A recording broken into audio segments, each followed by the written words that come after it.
Hey everyone, it's your girl Miss Analytical, and I'm coming to you guys today on this beautiful Wednesday afternoon because I want to bring forth attention to the movement that everyone is talking about, that I myself will start commentating on frequently for not only the rest of the year remaining, but also continuing the conversation. Everybody, for those of you who may not be aware, have been talking about ADOS. And I'm talking about everybody in terms of like majority of black YouTubers. And I didn't get into the conversation because I'll be honest with you, I was focusing on things that were very, very, very important, that was personal to me. But I have to say that when it comes to the ADOS movement, I am a supporter. Now, I do have my differences with the way things have, played out in terms of certain beefs and everything. But as far as the movement itself, I am a supporter of it. Now, however, I've also identified with the term foundational Black American. I have heard this term growing up as a kid. So for people that think that Tariq Nasheed created the term, he didn't create the term. I heard this for years. And, it's a shame that both groups, like the two can't, I wouldn't say unify as one, but there's this whole thing of why if you rock with ADOS, you can't rock with FBA. Or if you're FBA, it's not like a beef if you align up with ADOS, but FBA don't really rock with ADOS. But if you ADOS, you can't be around FBA. And I've been seeing that a lot on a lot of YouTube timelines. And it's really, puzzling me because, at the end of the day, it is the same goal. And what the goal is to bring forth Black Americans who are descendants of not just American slavery, but whose ancestors were part of foundation, are the fabric of the nation, to be classified as such. That's what the goal is. And reparations is a focal point, but also it is to be classified as such. And I'm going to say this, and a lot of people may not agree with me, but in order to be taken seriously as a group, we have to have our own distinction. When it comes to the census and everything, for 2030, we have to be classified as foundational Black Americans, as American descendants of slaves, either or, vice versa. Now, this is where I'm going to go with my take on ADOS. ADOS, in my opinion, even though a lot of people don't like this, I see ADOS becoming a political party. I see ADOS becoming a political party, which I think is a great thing. I can see people creating a ticket of running for city council, say senator, and say, hey, I'm on the ADOS party. Now, the only thing is that with a political party, you wouldn't be able to exclude other groups. You understand? So that's where the contention comes. But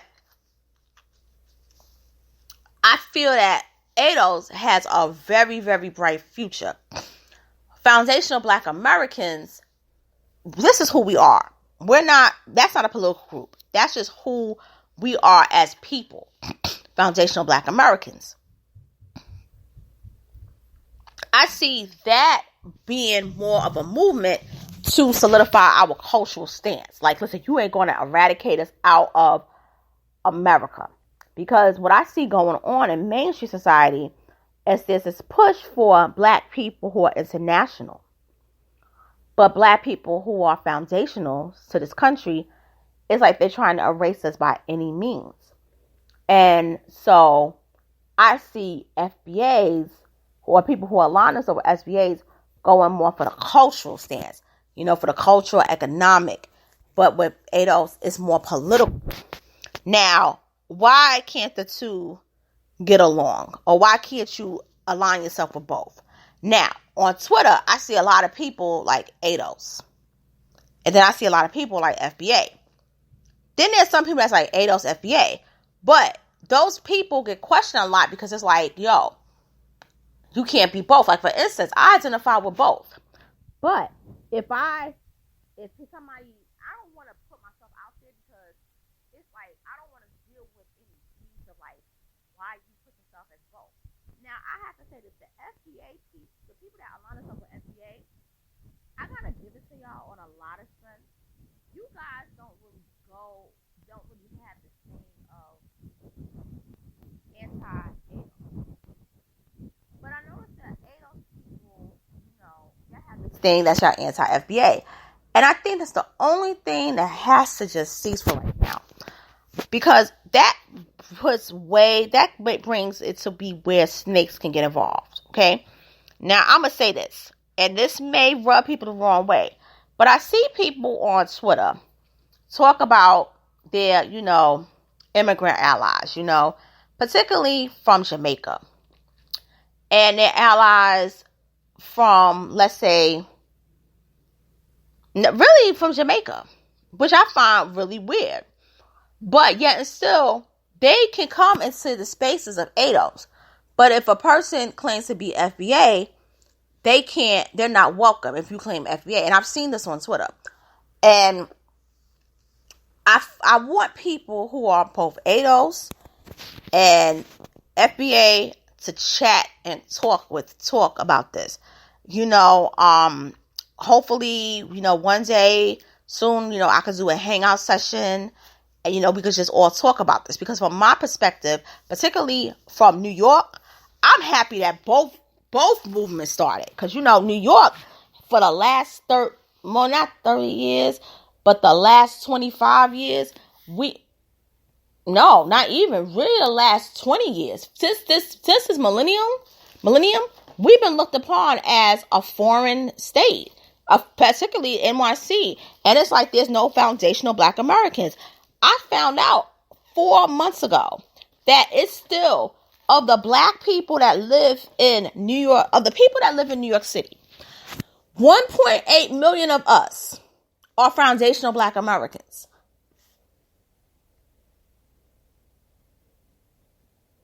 I was floored. I was like, oh my God, we still got the numbers. We still got the strength. But the thing is that we're not being promoted in our media in New York as well as these other groups. So I think that when it comes to ADOS and FBA, we got to set aside our differences and we got to come together. And who cares if anybody got a beef with it? If you got an issue with Tariq Nasheed, that's your issue with Tariq Nasheed. But as people and as foundational Black Americans, American citizens of slavery, we got to stop it. Because if you can ally with other people that are from other countries, you can ally with people who identify as FBA. So that's my chat and that's my take on that. Now, like I said before, I'm going to talk more and more about ADOS, particularly when it comes to ADOS, FBA, when it comes to economics, education, especially when it comes to the success rate. Also, entertainment, culture. I'm not really big on technology and science like that. But hey, if you have a topic that you want me to discuss, you could share with me. If you go on my page, I believe my email is there. And just feel free to chime in. I want everybody's opinions and voice to be, to be heard. I want everybody to comments to be welcome. And I just want to say the comments recently have been very positive for my last couple of posts. I want to thank y'all and share this with everyone that you're close with. Pastors, and I just want to talk, like ADOS versus FBA. What's the real beef? What's really going on? And please don't talk about Tariq Nasheed versus Yvette Carnell, because at the end of the day, it was all said and done. I like both of them a lot. I think they cool. I really like both of them. And I feel as though they're not just the leaders of their movements. Everybody else helps and, participate. It's just that with FBA, it's like who we are. ADOS, that's more political movement. It's who we are, but it's more political movement. And I just, I just want to post it out there. Why can't we coexist? Let's talk. So that's my take on it. I'm heading outside. I'll talk to y'all later. Take care and have a wonderful day.